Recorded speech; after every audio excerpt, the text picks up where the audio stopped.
Welcome to the penultimate episode of the Hawea Grove series. We're outside for this episode, taking a look at a whole range of things from our decking through to the planting of our first fruit trees. In the early stages of a build during a site scrape, it makes sense to try to keep as much dirt on site as practically possible. This gives you options down the line when it comes to landscaping. Wanaka Siteworks smashed out our post-build earthworks in just a few days. They put down a stone chip for our driveway rather than a concrete one, which would have resulted in much higher emissions. Taking an hour once a year to pull weeds out of the driveway is a small price to pay for the lower environmental impact.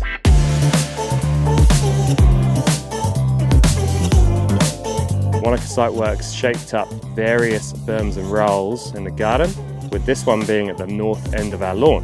This is where we included that crushed up jib plasterboard from episode 13.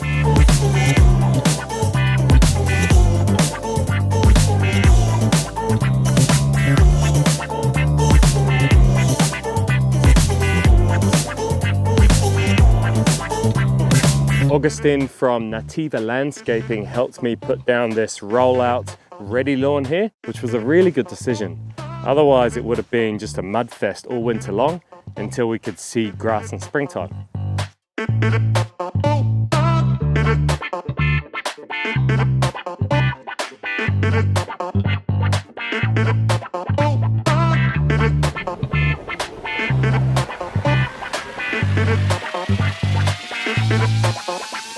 Nativa Landscaping also helped me plant a berm of natives too, supplied by the local Hawea Valley nursery.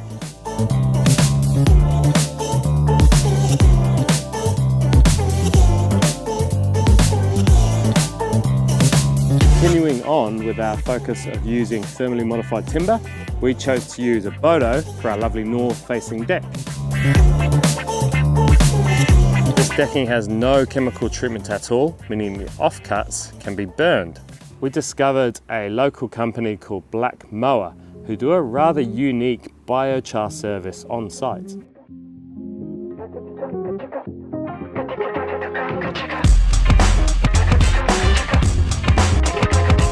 Throughout the build, we tried to separate out the offcuts of untreated timber versus the treated stuff and anything with glues in it like plywood.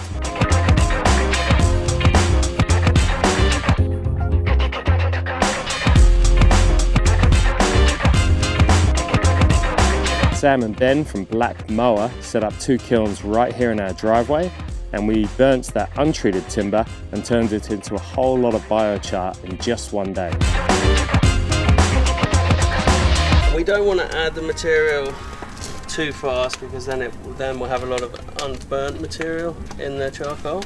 So we want to wait until we see a fine layer of ash over all of the material, but before the bulk of the material is turning to ash, if that makes sense. And as the layer builds up, there's a flame cap which is rising, and just underneath that flame cap are the hottest temperatures in the kiln, and an absence of oxygen because the oxygen is being burnt off just above it.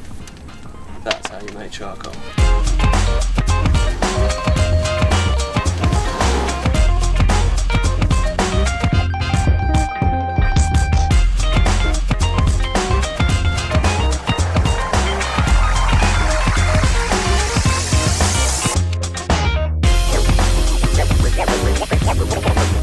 Once the burn is complete and the charcoal is cold, it's mixed in with topsoil and then left to sit for a few weeks before spreading through the planting area.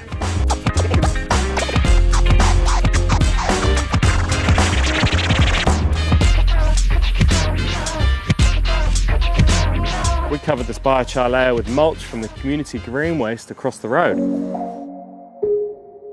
This is a community facility run by local volunteers where you drop off your own green waste and pick up mulch in return. Every town in New Zealand should have one of these facilities.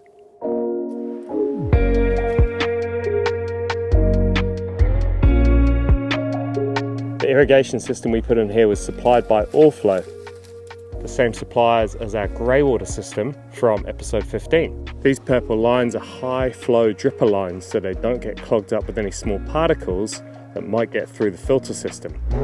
Winter is a great time to plant trees as their roots get well established in the ground before they begin to grow in springtime.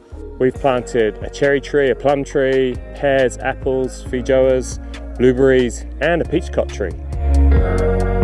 Can't wait to see what comes out of this little orchard in the future.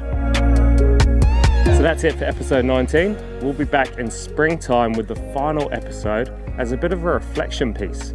This will take a look at the performance stats of the house and some potential rating systems too. I might even have the last bits of paving done by then.